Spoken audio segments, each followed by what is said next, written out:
Hello అండి, welcome to our channel. ఎప్పుడు చేసుకుని మినపప్పుతోటి గారెలు కాకుండా ఈసారి కొంచెం డిఫరెంట్గా ఎంతో టేస్టీగా హెల్తీగా ఉండి జొన్న పిండితోటి గారెల్ని ఎలా తయారు చేసుకోవాలో చూపిస్తాను. ఇలా చేసుకుంటే టేస్ట్ అయితే చాలా బాగుంటుందండి. జొన్న పిండితోటి గారెల్ని తయారు చేసుకోవడం కోసం ముందుగా ఒక మిక్సింగ్ బౌల్ తీసుకొని ఇందులో సన్నగా తరిగిన ఉల్లిపాయ ముక్కలు, అలానే సన్నగా తరిగిన పచ్చిమిర్చి ముక్కలు, ఇందులోని కొంచెం కరివేపాకుని సన్నగా తరిగి వేసుకుంటున్నాను. ఇందులోని సన్నగా తరిగిన కొత్తిమీర, పుదీనా అయితే వేసుకుంటున్నాను. అలానే ఒక అరగంట పాటు నానబెట్టుకున్న పచ్చిశనగపప్పు అండి, ఇవైతే వేసుకుంటున్నాను. ఇందులోని మీ టేస్ట్ సరిపడినంత సాల్ట్ కూడా వేసుకోవాలి. ఇలా వేసుకున్న తర్వాత ఇప్పుడు ఇందులో ఒక టేబుల్ స్పూన్ సోంపు అయితే వేసుకుంటున్నాను. ఇది సోంపు అండి, జీలకర్ర కాదు.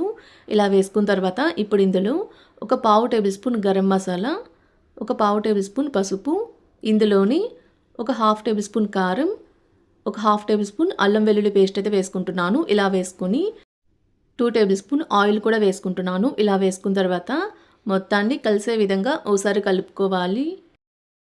ఇలా కలిపేటప్పుడు కొంచెం లైట్గా ప్రెస్ చేస్తూ కలిపితే ఆనియన్స్లో ఉన్న వాటర్ అయితే బయటకు వస్తుందండి. ఇలా కలుపుకున్న తర్వాత ఇప్పుడు ఇందులో జొన్న పిండిని 1 కప్పు వరకు అయితే వేసుకుంటున్నాను. ఇలా జొన్న పిండి వేసుకున్న తర్వాత వెంటనే వాటర్ అయితే పోసుకోవద్దండి. మనం వేసుకున్న జొన్న పిండి మసాలా మొత్తం కలిసే విధంగా ఓసారి కలుపుకోవాలి.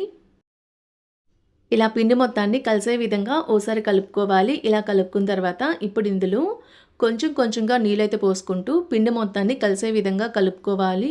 ఒకేసారి ఎక్కువ వాటర్ పోసుకుంటే పిండి అయితే లూజ్ అయిపోతుంది. ఇలా కొంచెం కొంచెంగా పోసుకుంటూ పిండి మొత్తాన్ని మనం చపాతీ పిండి ఎలా కలుపుకుంటామో అలా కలుపుకోవాలి. ఈ పిండిని కొంచెం సాఫ్ట్గా కలుపుకోవాలండి. చపాతీ పిండి కంటే కూడా కొంచెం సాఫ్ట్గా కలుపుకోవాలి. ఇలా కలుపుకున్న తర్వాత ఇప్పుడు ఈ పిండి నుంచి కొంచెం కొంచెంగా పిండిని తీసుకుంటూ ఇలా బాల్లా తయారు చేసుకొని, ఇక్కడైతే నేను వడలు చేతి మీద తయారు చేసుకుంటానండి. చేతికి కొంచెం ఆయిల్ కానీ వాటర్ కానీ అప్లై చేసుకొని ఇలా మనం రెడీ చేసుకున్న బాల్ని చేతి మీద పెట్టుకొని ఈ విధంగా వడల్లా తయారు చేసుకోవాలి. ఇక్కడ చూపించిన విధంగా మీకు చేతి మీద చేసుకోవడం కొంచెం కష్టంగా అనిపిస్తే బటర్ పేపర్ మీద కానీ ఏదైనా కవర్కి ఆయిల్ అప్లై చేసుకొని కవర్ మీద కానీ చేసుకోవచ్చండి. ఇలా రెడీ చేసుకున్న వడల్ని ఏదైనా ఒక తడి క్లాత్ మీద వేసుకుంటే మనకి తీసేటప్పుడు చాలా ఈజీగా వస్తాయండి. ఇక్కడైతే నేను ఒక వాయికి వేయడానికి సరిపడిన వడలు అయితే రెడీ చేసుకొని పెట్టుకుంటున్నాను.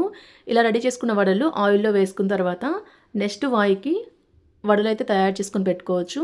ఒకేసారి చేసుకుంటూ ఆయిల్లో వేసుకోవడం వల్ల ఒకటి ఉడికి ఇంకొకటి ఉడకడానికి టైం పడుతుందండి వడలు అయితే. ఇలా కొన్ని వడలు చేసుకొని పక్కన ఉంచుకుంటే ఆయిల్ కాగిన వెంటనే ఆయిల్ అయితే వేసుకోవచ్చు. ఇక్కడైతే నేను కొన్ని వడలు అయితే రెడీ చేసుకొని పక్కనైతే పెట్టుకుంటున్నాను. ఇప్పుడు డీప్ ఫ్రైకి సరిపోయేంత ఆయిల్ని హీట్ చేసుకున్న తర్వాత మనం ముందుగా రెడీ చేసుకొని పెట్టుకున్న వడలను అయితే ఇందులో అయితే వేసుకుంటున్నాను.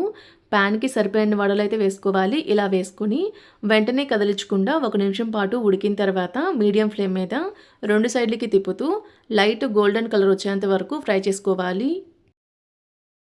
ఇక్కడ మనము జొన్న పిండితోటి వడలు చేసుకుంటున్నాం కాబట్టి ఉడకటానికి కొంచెం టైం అయితే పడుతుందండి.